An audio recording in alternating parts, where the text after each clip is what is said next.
কেমন আছো সবাই? আশা করছি সবাই খুব ভালো আছো। আজকে তোমাদের একটা নতুন স্বাদের ভিন্ন রেসিপি দেখাবো। আজকে আমি তোমাদেরকে পাউরুটির ক্ষীর করা দেখাবো। এই দেখো, পাউরুটির ক্ষীর দেখতে কিন্তু একদম আসল ক্ষীর বা রাবড়ির মতো দেখতে হয়েছে, খেতেও কিন্তু একদম ক্ষীরের মতো হয়। খুব চটজলদি উপায় হয়ে যাবে, খুব তাড়াতাড়ি। তো তোমরা দেখতে থাকো আমি কিভাবে বানাচ্ছি, আশা করছি তোমাদের ভালো লাগবে।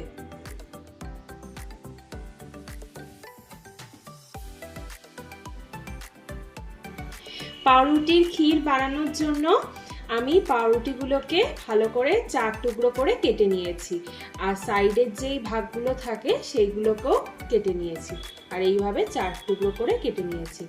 আর সাইডের ভাগগুলো কিন্তু তোমরা ফেলবে না, সেগুলো কিন্তু পরে কাজে লেগে যাবে। এই দেখো, সাইডগুলো আমি কেটে সুন্দর করে রেখে দিয়েছি।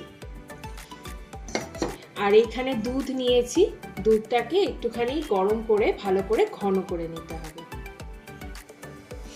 এবার পাউরুটি টুকরোগুলো আমি একটা মিক্সিং জারে নিয়ে নেব, দিয়ে ভালো করে এটা গুঁড়িয়ে নেব। কোনো জল ব্যবহার করতে হবে না, শুধু এগুলোকে শুকনো করে গুঁড়িয়ে নিলেই হবে। এই দেখো, ভালো করে আমি গুঁড়ো করে নিয়েছি। একটুখানি, খুব ফাইন পেস্ট করলে চলবে না, অল্প একটুখানি গুঁড়ো গুঁড়ো থাকবে, সেই রকম অবস্থায় এগুলো গুঁড়ো করতে হবে। এখন কড়াইতে আমি ঘি দিয়ে নিয়েছি, এবার ঘিয়েতে আমি ওই পিসগুলো ভেজে নেব। এই দেখো, একটা একটা করে পিস আমি দিয়ে দিচ্ছি, দিয়ে ভালো করে এগুলো ভেজে নেব। এই দেখো, এক পিঠটা আমি ভালো করে সেঁকে নিয়েছি ঘিতে, আর আরেকটা পিঠও ভালো করে একটু সেঁকে নিতে হবে। এই দেখো, ভালো করে সেঁকে নিয়েছি আমি, দিয়ে একটা পাত্রে ঢেলে নিয়েছি। এই কোড়াটাও আমি একটুখানি ভেজে নিচ্ছি।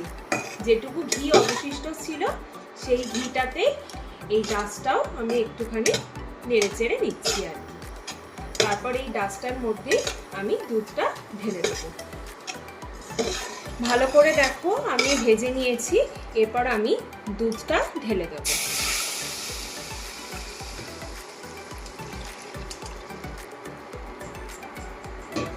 দিয়ে ভালো করে এটা নাড়াতে হবে যতক্ষণ না পর্যন্ত দুধটা ভালো করে ঘন হয়ে যাচ্ছে।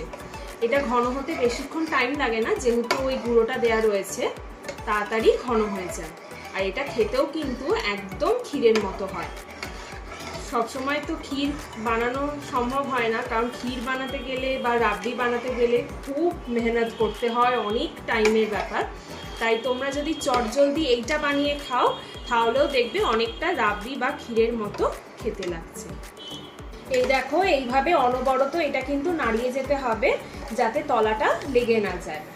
আর এই দেখো, এটা আস্তে আস্তে কিন্তু দুধটা কমতে শুরু করেছে। বেশিক্ষণ নাড়ানোর প্রয়োজন নেই, এটা তাড়াতাড়ি হয়ে যায়। আর এটার জন্য কিন্তু আলাদা করে কোনো আমুলের গুঁড়ো এই সমস্ত কিছু বা কনডেন্স মিল্ক এই সমস্ত কিছু দেওয়ার দরকার নেই। খুব কম উপকরণ দিয়ে খুব তাড়াতাড়ি হয়ে যায়, আর খেতে তো অসাধারণ লাগে।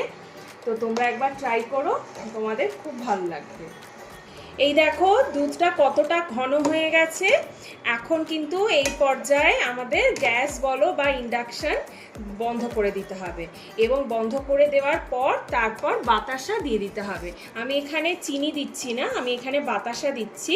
তোমরা এখানে বাতাসার পরিবর্তে চিনিও দিতে পারো, তোমরা চাইলে নতুন গুড় এখন উঠেছে সেই গুড়ও দিতে পারো। তবে একটা জিনিসই খেয়াল রাখবে, যখনই বাতাসা দেবে বা গুড় দেবে, তোমরা কিন্তু গ্যাস হোক বা ইন্ডাকশন যাতেই তোমরা করো সেটা কিন্তু অফ করে তারপর দেবে। এই দেখো, বাতাসাগুলো কিন্তু একদম গলে গেছে। এবার আমি যে পাউরুটি টুকরোগুলো আমি ভেজে রেখেছিলাম সেগুলো একটা একটা করে দিয়ে দেবো। এটাও কিন্তু গ্যাস অফ করেই তোমাদের দিতে হবে। এই দেখো, এক একটা করে দিয়ে দিচ্ছি, আর দেওয়ার পর কিন্তু কিছুক্ষণ ঢাকা দিয়ে রেখে দিতে হবে। তাহলে দেখবে এগুলো একদম দুধটা চুষে নেবে, আর খেতেও খুব ভালো লাগবে।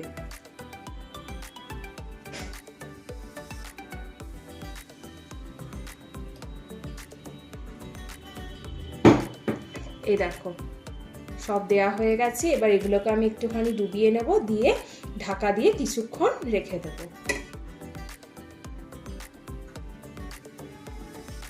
এই দেখো আমার পাউরুটির ক্ষীর কিন্তু একদম তৈরি হয়ে গেছে, আর দেখতেও দেখো কতটা সুন্দর হয়েছে, খেতেও এটা কিন্তু খুব সুন্দর হয়। তোমরা লুচি, রুটি, বিভিন্ন জিনিসের সাথে কিন্তু এটা খেতে পারো, শুধু মুখে খেলেও খুবই ভালো লাগে। তো দেখো কি সুন্দর দেখতে হয়েছে। আর এইভাবেই আমাদের পাশে থেকো, সাথে থেকো। দেখা হবে আবারও একটি নতুন ভিডিওর সাথে। আজকে আসি, টাটা।